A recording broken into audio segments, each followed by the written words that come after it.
কোনো মহিলা অন্তঃসত্ত্বা থাকা অবস্থায় তার কোনো আত্মীয় মারা গেলে তাকে দেখতে দেওয়া হয় না, এতে নাকি মৃত ব্যক্তির কষ্ট হয়। আসলে কি অন্তঃসত্ত্বা অবস্থায় মৃত ব্যক্তিকে দেখার পরে নিষেধাজ্ঞা আছে? যোহরের সুন্নতের তৃতীয় রাকাতে থাকা অবস্থায় জামাত শুরু হয়ে গেলে করণীয় কি? চলুন তাহলে আর বিলম্ব না করে আমরা প্রশ্নোত্তর আলোকিত প্রবেশ করি। আমাতুল্লাহ আফরোজ আপনি লিখেছেন, শনিবার আর বুধবার নাকি নখ কাটা যায় না, এটা কি সত্য? নখ কাটার নির্দিষ্ট কোনো দিনক্ষণ নাই যে এই সময় নখ কাটতে হবে বা এই সময় নখ কাটা যাবে না। সারা সপ্তাহের যে কোনো সময়, যে কোনো দিন, রাতে দিনে আপনি নখ কাটতে পারবেন। শুক্রবার নখ কাটাকে কেউ কেউ মুস্তাহাব বলেছেন, কোন কোন সালাফের আমল রয়েছে। এর বাইরে আসলে এটাকে সুন্নাহ বা ওই দিনই কাটতে হবে এমন কোনো বাধ্যবাধকতা নেই, আর নিষেধাজ্ঞা তো কোনো দিনের জন্যই নাই। বিদায় শনিবার বুধবারে নখ কাটা যাবে না মর্মে কথা যদি কেউ বলে থাকেন, সেটি নিছকই কুসংস্কার এবং দলিলবিহীন একটি কথা। এমনি আমজাদ হোসেন আপনি লিখেছেন, ঘুমানোর জায়গায় নামাজ পড়লে নামাজ হবে কিনা? যে জায়গাটা আপনি ঘুমিয়ে থাকেন বা শুয়ে থাকেন বা যেটা আপনার শোবার ঘর, শোয়ার জায়গা, সেখানে নামাজ পড়েছেন, যদি পবিত্র হয়, পাক হয়, নামাজ হয়ে যাবে, কোনো অসুবিধা নেই। তবে নামাজের যাতে মনোযোগ থাকে সেরকম জায়গা থাকা উচিত। ধরুন সেখানে ঘুমানোর জায়গা, সেখানে হয়তো কালারফুল নানা বিছানা টিছানা আছে, সেটা আপনার মনোযোগ নষ্ট হতে পারে। এরকম হলে সেখানে বিছানা বিছিয়ে নেবেন, জানামাজ বিছিয়ে নেবেন বা এমন কিছু বিছিয়ে নেবেন যে আপনার মনোযোগকে নষ্ট না করে। এমডি মুস্তাফিজুর রহমান লিখেছেন, তেলাওয়াতের সেজদার বিধান কি? যদি সেজদা না করা হয় তাহলে কি গুনাহ হবে? ভাই মুস্তাফিজুর রহমান, তেলাওয়াতের সেজদা দেওয়া ওয়াজিব। আপনি কোরআন কারীমের সেজদার যে আয়াতগুলোতে সেজদা বিষয়ক নির্দেশনা রয়েছে এবং তার পাশে সেজদা লেখা আছে, এগুলো তেলাওয়াত করলে আপনাকে সেজদা দিতে হবে। আর সেজদা যদি আপনি না করেন, যেহেতু ওয়াজিব, অতএব ওয়াজিব তরকের গুনাহ হবে। জান্নাতুল ফেরদাউস লিখেছেন, কোনো মহিলা অন্তঃসত্ত্বা থাকা অবস্থায় তার কোনো আত্মীয় মারা গেলে তাকে দেখতে দেওয়া হয় না, এতে নাকি মৃত ব্যক্তির কষ্ট হয়। আসলে কি অন্তঃসত্ত্বা অবস্থায় মৃত ব্যক্তিকে দেখার পরে নিষেধাজ্ঞা আছে?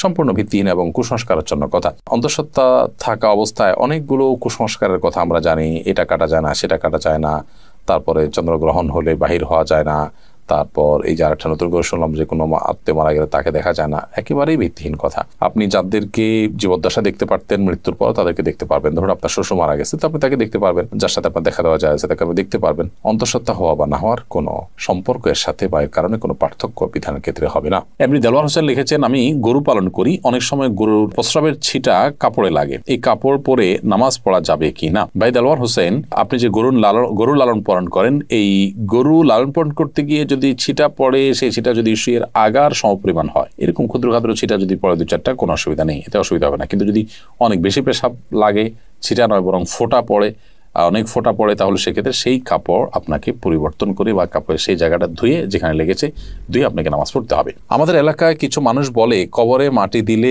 3 মুষ্টি দিতে হবে, এর কম দেওয়া যাবে না, এটা কি ঠিক? না, এরকম কোনো বাধ্যবাধকতা নেই যে কবরে মাটি 3 মুষ্টির কম দেওয়া যাবে না, দিলে কোনো হবে এমন কোনো কথা নেই। কবরে মাটি আপনি 3 মুষ্টি, 5 মুষ্টি, 7 মুষ্টি, 6 মুষ্টি, যা খুশি দিতে পারেন। এমনকি মুষ্টিতে দিতেই হবে এমন কোনো বাধ্যবাধকতাও নেই। আপনি কোদাল দিয়ে দিতে পারেন, অন্য কোনোভাবে দিতে পারেন।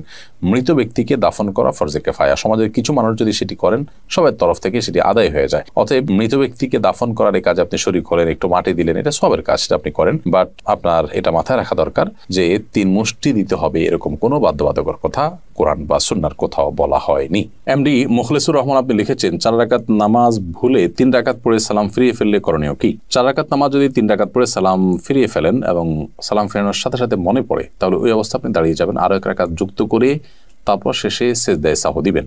ইনশাআল্লাহ তাতে আপনার সালাত আদায় হয়ে যাবে। যদি সালাম ফেরানোর পর কথাবার্তা বলেছেন, উঠা বসা করেছেন বা সালাত ভঙ্গকারী কোনো কিছু হয়েছে, হাঁটাচলা করেছেন, এরপরে আপনার মনে পড়েছে, তাহলে ওই সালাত পুনরায় আপনাকে আদায় করতে হবে। অর্থাৎ হাঁটাচলা করেছেন, উঠা বসা করেছেন, কথাবার্তা বলেছেন, এরপর আবার 1 রাকাত প্লাস করে সেজদায়ে সাহু দিলে কিন্তু আর হবে না। 4 রাকাত সালাতকে 3 রাকাত আদায় করেছেন, করে সালাম ফেরানোর সাথে সাথে মনে পড়লো বা সালাম ফিরিয়েছেন, কোনো সালাত ভঙ্গকারী আর কোনো কাজ করেননি, মনে পড়েছে, তাহলে তৎক্ষণাৎ তার সাথে আরো 1টি রাকাত যুক্ত করে সেজদায়ে সাহু দিবেন, সালাত হয়ে যাবে ইনশাআল্লাহ তাআলা।